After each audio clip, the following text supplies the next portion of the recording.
Well, good morning, River Mountain Church. So glad to be with you, even though we're not technically here. We are in sunny Florida, at least I think it might be sunny. If all wind is planned, we're enjoying 85-degree temperatures and maybe even getting ready to go swimming. So I don't know why I told you that. I guess that was kind of mean-spirited. I shouldn't have said that. But that's not the big news. The big news is, as of Thursday, we signed a document that makes us the proud owners of a piece of land in Oneida, Pennsylvania.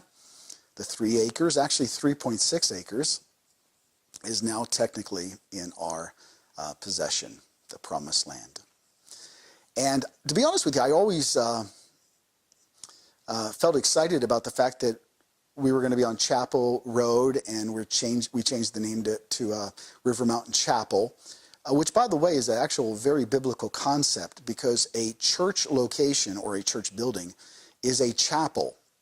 A church isn't a building or a piece of land. The church is the ecclesia, or the called out ones. Another interesting side note, and since I've been exploring this whole idea of the church being in Oneida, I've been brushing up on my history of this area and the Native Americans. And I discovered in Union Township that the Native Americans, the Lenapes that settled there in Shoshone, a place called the Meeting of Five Mountains, when they looked south, they saw 5 mountain ridges. And one of those mountain ridges they actually called, are you ready for this, River Mountain. I'm not making that up. You can see it right there, River Mountain. Knob Mountain was another one, but the Native Americans had the name before we did. But I think, again, that is sort of in keeping with the mission that I believe our church is on, which in a way is a national mission. Many people who have been here a long time know that I've said over and over again that the church has a local mission, but then there is a bigger mission, more of a national ministry. Now, that doesn't mean that, we're going to start pounding our chest saying we're national ministry or anything like that. It simply means that there's a mission that's national in nature. And what I feel that is, and this goes all the way back, I think, to the origins of us pioneering the work. I was riding through Jim Thorpe, and then coming up 93, and I was coming over the mountain, which eventually ends up in Beaver Meadows. But somewhere at the top of the mountain, just outside of Jim Thorpe, I began to get this heaviness, this sadness upon me. And it was so strong that I had to pull over. And I just remember weeping as I'm in the car. And I thought, this is so unusual, because I'm really very happy and very excited. I don't even know why this thing has happened to me.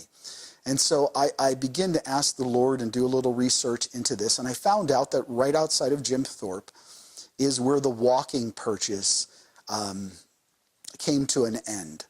And the walking purchase is one of the greatest tragedies in American history. And I'm not overstating that. In my opinion, it is the greatest tragedy in American history. The first humans to settle here in the Lehigh Valley were Palo-Americans, the Lenape Indians, or the people of origin. What's interesting about the Lenape Indians is they were divided into 3 categories.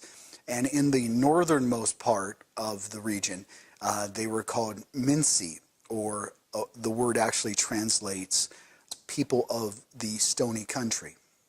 In 1682, William Penn and the Quaker colonists established Pennsylvania. And they did so by signing a treaty. William Penn, in this very historical painting under an oak tree, signed what was known as the Penn Treaty Park. He came as a Quaker, and the reason why he came to America, not only was there a grant given to him by the King of England, but as a Quaker, he believed that God had this special mission for the New World, especially for this place that was eventually known as Pennsylvania. Even if you go to Harrisburg, you will see in the rotunda much made about what is called the Holy Experiment. The Holy Experiment that William Penn, who was a Quaker, who was given to prophetic visions and dreams, that's what Quakers were known for, he believed that God had instructed him to come to Pennsylvania and set up this kingdom, this holy experiment, where all people could come together and live in peace, all nations. So in his mind, the Native Americans were a nation. And he wanted all the nations to sort of dwell together in peace, kind of a prophetic holy experiment, he called it. So when the Native Americans heard this, they were very excited to be a part of it. And so they linked arms, and for many years, both William Penn and the Quakers and the various different settlers lived in total peace and harmony. And it was a beautiful, beautiful thing. And that all came to an end when William Penn passed. And his sons began to take over. The treaty was in his name. And so they began to want to expand, especially Thomas Penn, along with James Logan, who was kind of a lawyer type, but was also a friend of William Penn. But they made this erroneous deal with the Lenape Indians for a parcel of land. And the agreement was, it was as much as they could walk in a day from eastern Pennsylvania into the woods, into Penn's woods. Indians had an idea of how much acreage that would be on a normal walk. And of course, we know the story that they hired these runners, and they cleared a path, and they took 3 to 4 times more land. And the Lenape Indians were absolutely shocked that this happened. And that was the beginning of the rift, because during the negotiations, James Logan continually referred to the godliness of William Penn and this holy experiment that the Indians totally trusted, and just assumed that the sons of William Penn would keep this same holy experiment going, and they didn't. It became a greed experiment. And from that day forward, everything changed in Pennsylvania and eventually in the nation. The Lenape Indians can no longer trust the settlers, can no longer trust William Penn, could no longer trust men of God, supposedly. Eventually, they were pushed from near Easton and Jersey, and they were pushed all the way out to the Susquehanna. Now, this is getting into our neck of the woods. The Lenape Indians were located closer to the shore, near the Delaware River, and now they're being pushed to the Susquehanna River. Some of the Indian towns that were established were Shamokin, which is now present-day Sunbury, also Nescopeck. These are some original Indian villages that are not very far from here. But what you need to know is when the Native Americans moved out near the Susquehanna, this deep wound was in place. And they began to think, how could they get their land back? How could they be cheated? How could they be so naive? How could they be so gullible? And it just began to fester. Imagine if somebody invaded America and took our land and took our property. We would eventually want to retaliate or somehow get it back, and that's what they were thinking. Along came a man by the name of David Brainerd, who again was inspired by the Holy Spirit to begin to reach these Indians. And David Brainerd knew about the walking purchase. He knew about the offense. So he actually traveled on horseback 300 miles to get out to the Susquehanna where these Indians were and try to make amends. Try to encourage them that this was not done in the name of God, that the kingdom of God was what they needed to enter into. And to everyone's shock, the Native Americans, even then, the Lenape Indians, begin to hear Brainerd, begin to listen to Brainerd, begin to think that maybe restoration could be possible, that maybe they could trust the white man. But soon afterwards, David Brainerd, some of the Quakers, began to petition the settlers, and especially our government, to no avail. And soon it became clear that they were not going to get their land back, nor would there be any restitution for this, nor would anything be made right. They soon began thinking about an attack, and the walking purchase took place in 1937. There was plenty of years gone by in which some restitution, some healing could have been made, and nothing was done. So in the first attack on a settlement in Carbon counties took place. What was deeply saddening about it is the massacre took place in many Moravian villages in Carbon County. The Moravians were pacifist. The Moravians did not put up a fight. The Moravians obviously were Christian people. And as word spread about this attack, everything began to change. There were two new treaties put into place called the Easton Treaties. The Easton Treaties took place in 1756 and 1758. And this pushed the rest of the Lenape tribes out of Pennsylvania completely. The settlements that were along the Susquehanna were abandoned, and now they were finally driven into Ohio. There was an intervention made, one last intervention, even in spite of this attack by the Lenape Indians. John Brainerd, who was the brother of David Brainerd, petitioned the government of New Jersey for a piece of property in which the Lenape Indians, who were of a different spirit, a different heart, had become Christians, that they could stay in New Jersey in their homeland. It was called Brotherton. This was the first Indian reservation, and it was established right after this particular raid in 1758. And here's where the story sort of ties together with the Lenape Indians and the Oneida Indians. Now, the Oneida Indians were just one nation among 6 nations of the Iroquois. And the Iroquois Indians lived, like I said, in upstate New York. What is interesting about the Oneida Indians, not only did they invite the Lenape to come and settle with them, but they had their own visions of what was right and what God wanted them to do. The God that they knew, the Great Spirit that they knew, wanted them to do. And so of all of the Native American tribes, at least 10 nations that were in this region of Pennsylvania and upstate New York, they were the only ones who got this revelation that the Americans, that the settlers, were on the right side of things. And so they decided that they would link arms with the Revolutionary Army. And they began to fight side by side with the Americans, even against Native Americans who were siding with the British. It was told over and over again in the 1700s. We have since lost that.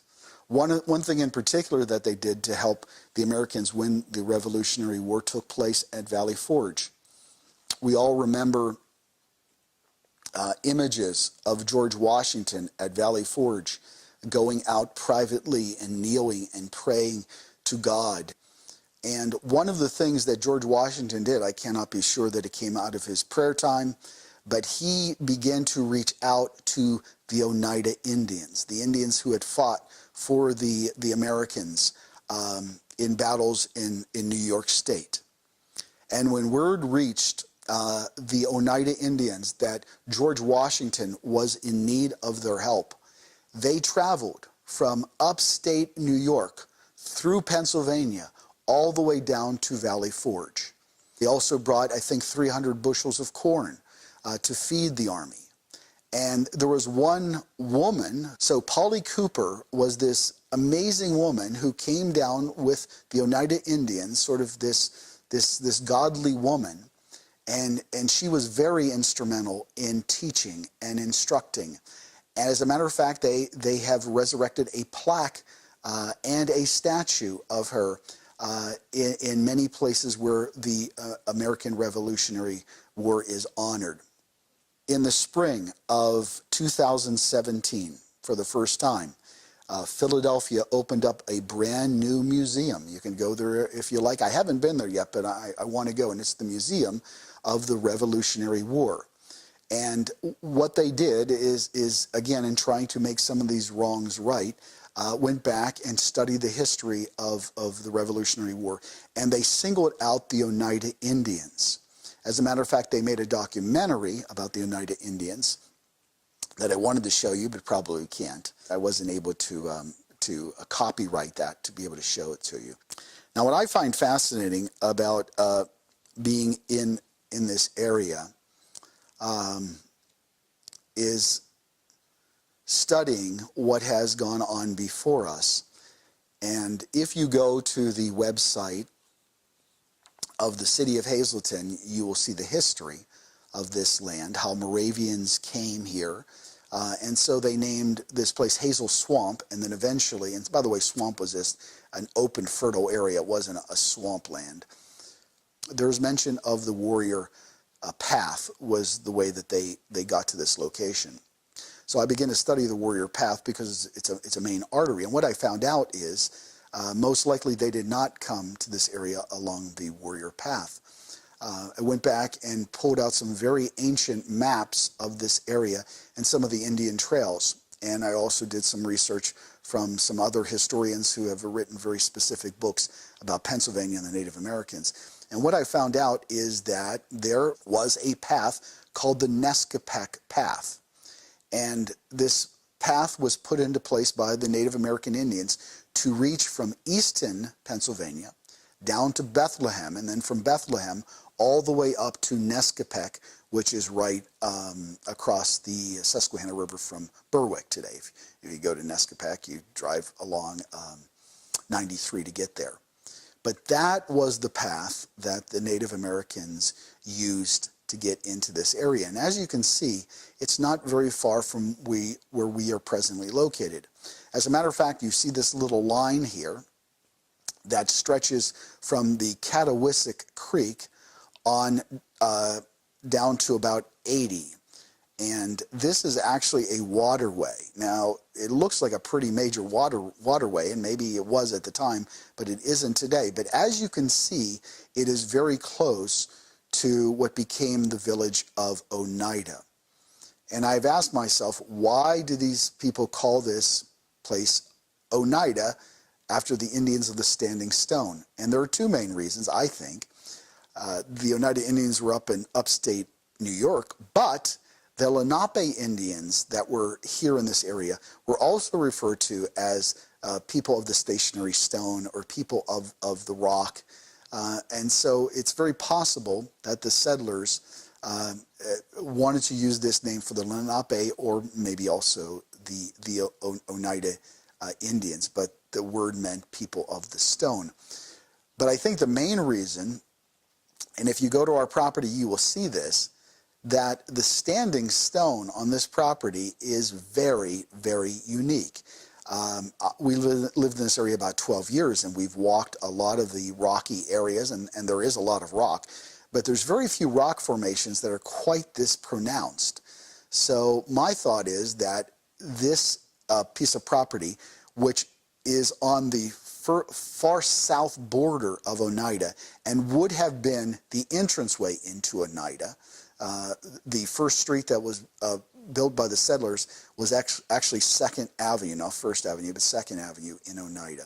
So this would have been the entrance point to the town of Oneida, and as you can see, it's a dramatic entrance. So one of the things we plan to do is honor that history when we come to this new facility. The other thing that we hope to do is be a part of healing an ancient womb. The prophet Jeremiah in Jeremiah 30 talked about the balm of Gilead that was to be healing for people that were outcast. In the book of Revelation, Revelation 22, talks about that the tree of life is to be, the leaves are to be healing for the nations. God still has a plan for nations. He still honors nations. And since that's the book of Revelation, and we know that all the nations of the world are gathered together before the throne, God is still in the nation-building business. As a matter of fact, the Great Commission is not to go into all the world and make converts of people. It is to go into all the world and make disciples of all nations. That's what the text actually says, disciples of all nations. So our challenge is, how do we get followers of all nations? And if this is an ancient wound that was perpetrated on these indigenous people of this land, the walking purchase of 1737, And then after that, just continual pushing them out of their land. And never any kinds of restitution. America does not even have a national holiday to recognize the Native American Indians. We don't even have a day that we set aside. The closest we have is what was put on the calendar a while back, the Indigenous People Day, which was also Columbus Day, which I'm not sure that's the way to go. That can stir up more division. There should be a particular day in which we can honor and respect the Native American people, the indigenous people, that we can somehow heal the wound. Thanks for listening to this message. At some point we'll show the video, but we can't do that today. So have a blessed Sunday. Enjoy the rest of the day. Pray for the property. Pray for our mission. Pray for the healing of all nations. God bless you. I was born where the rivers run. Native blood runs through my veins. I was born where the eagles come, waiting till the winter fades. I was born in a manger, son. I was spared by a mother's dream. I was saved by the power of love. I was snatched from the fire of greed. Great river road with justice ruled. Let it roll down. Great river road where healing flows. Let it flow now. Great river road where justice rules.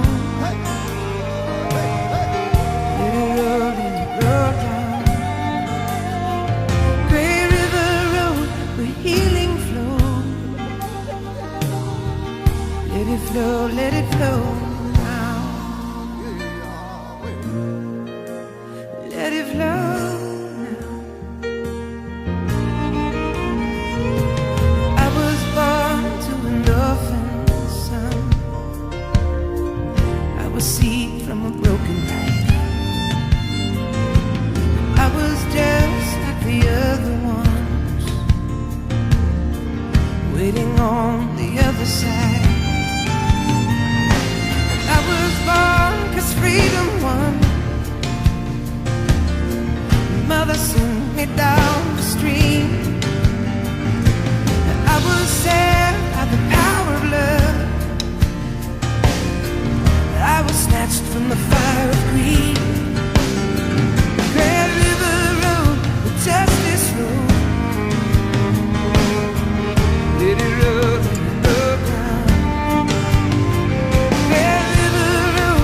Healing flow.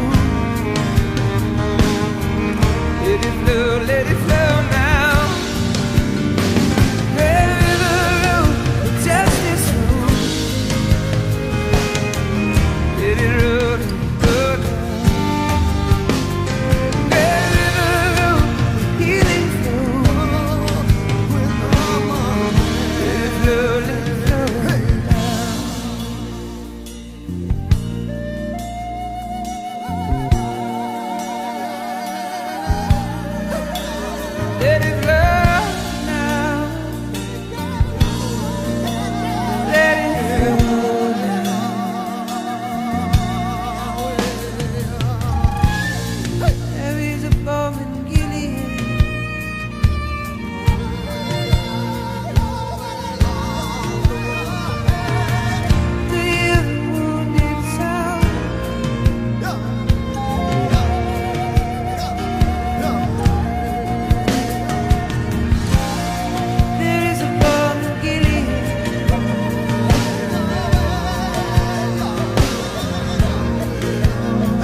ancient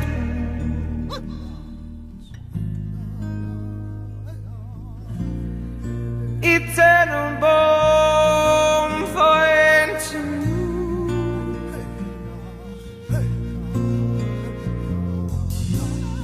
there's eternal balm for the ancient let it flow now deep, deep, let it flow go way beyond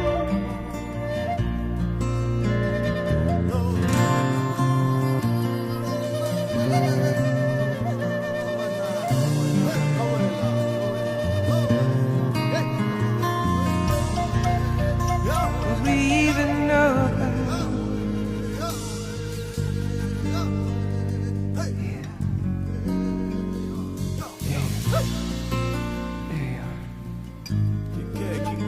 Let it flow.